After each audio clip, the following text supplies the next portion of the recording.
Hi hello నమస్తే.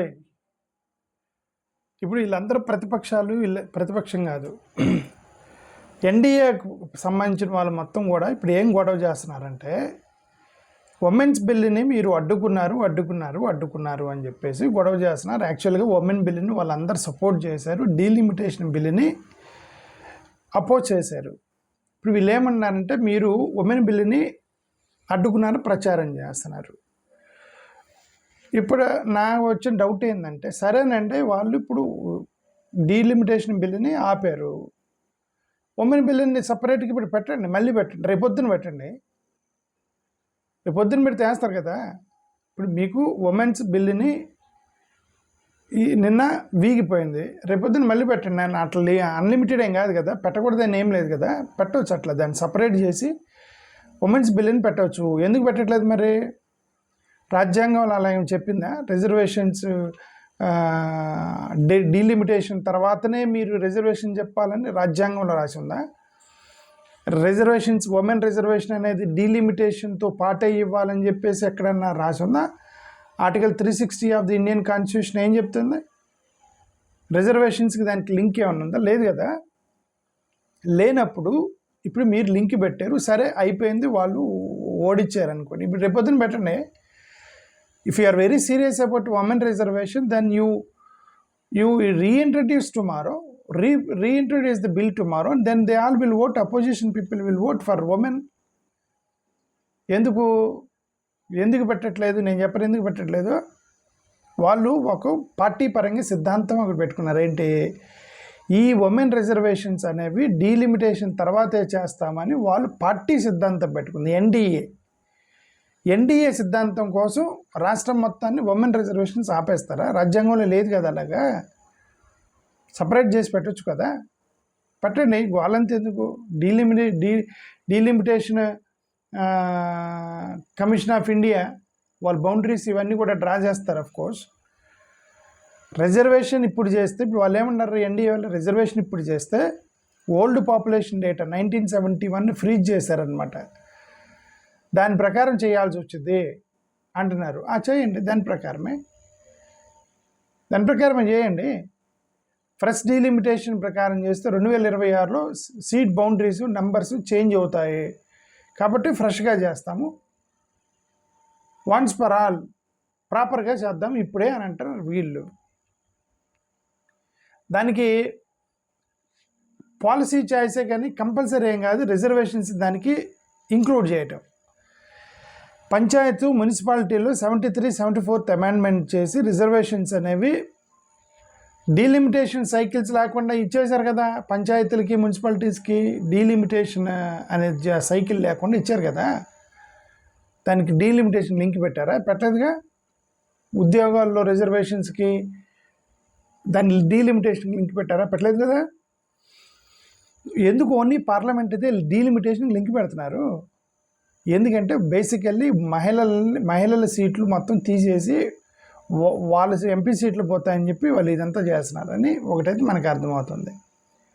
SC ST రిజర్వేషన్స్ని adjust చేయాలి కదా బౌండరీస్ ప్రకారం, అది కూడా చేయాలి. ఓకే, ఇదంతా కాదు, ఇదంతా కూడా ప్యూర్లీ పొలిటికల్ రీజన్స్. ఇవి నార్త్ సౌత్ పాపులేషన్ పాలిటిక్స్ జరుగుతున్నాయి. North south population politics. Delimitation అనేది నార్దర్న్ స్టేట్స్ని స్ట్రెంగ్తన్ చేయడానికి మీరు ఎంత చేసి, లేదు అది కాదు జెన్యూన్గా రేపొద్దున పెట్టండి అంటున్నా. మళ్ళీ పెట్టండి, రేపొద్దున వేస్తారు అపోజిషన్ వాళ్ళు. ఓకే, సదరన్ స్టేట్స్ని భయపెట్టి, సదరన్ స్టేట్స్ని మోసం చేద్దామని మహిళల యొక్క అడ్డు పెట్టుకొని చేశారని ట్రై చేస్తున్నారని చెప్పి అపోజిషన్ వాళ్ళు చెప్తున్నారు. ఎందుకు ఇన్ని ఆరోపణలు తీసుకోవటం? ఎందుకు వచ్చిన గొడవ?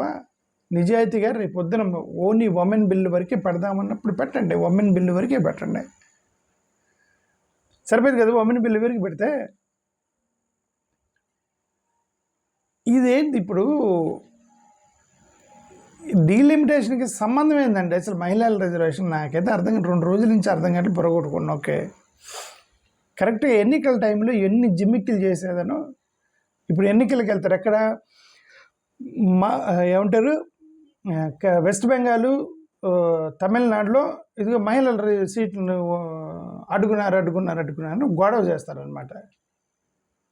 వాళ్ళు ఏం అడ్డుకోవాలి, ఇప్పుడు పెడితే రేపు పొద్దున పెడితే వేస్తారు వాళ్ళు. డీలిమిటేషన్ అడ్డుకున్నారు, పిచ్చి పిచ్చి పనులన్నీ చేస్తున్నారన్నటువంటి ఆరోపణలు వాళ్ళు ఉన్నారు, అపోజిషన్ వాళ్ళు.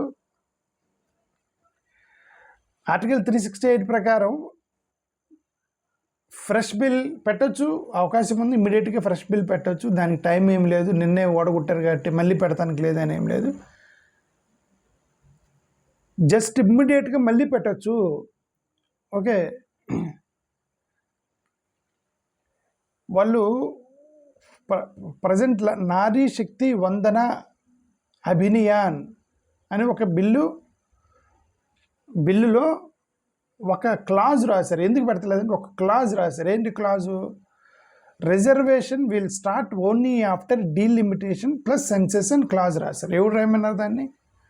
రాజ్యాంగంలో ఉందా అలాగా? Reservations only will start from delimitation plus census ఉందా? మీరు బిల్లులో పెట్టారు నారీ శక్తి విధాన అభియాన్ వందన అభియానం అని చెప్పేసి. ఈ బిల్లులో తయారు చేసినప్పుడు ఇదొక పెద్ద స్వామి ఆ బిల్లులో క్లాజ్లో రాశారండి. ఏమని? డీలిమిటేషన్ అయిపోయినాక సెన్సెస్ తర్వాతే మేము ఇది స్టార్ట్ అయిద్దని, రిజర్వేషన్ స్టార్ట్ అవుతాయని. దానికి అసలు ఏమన్నా సంబంధం ఉందా?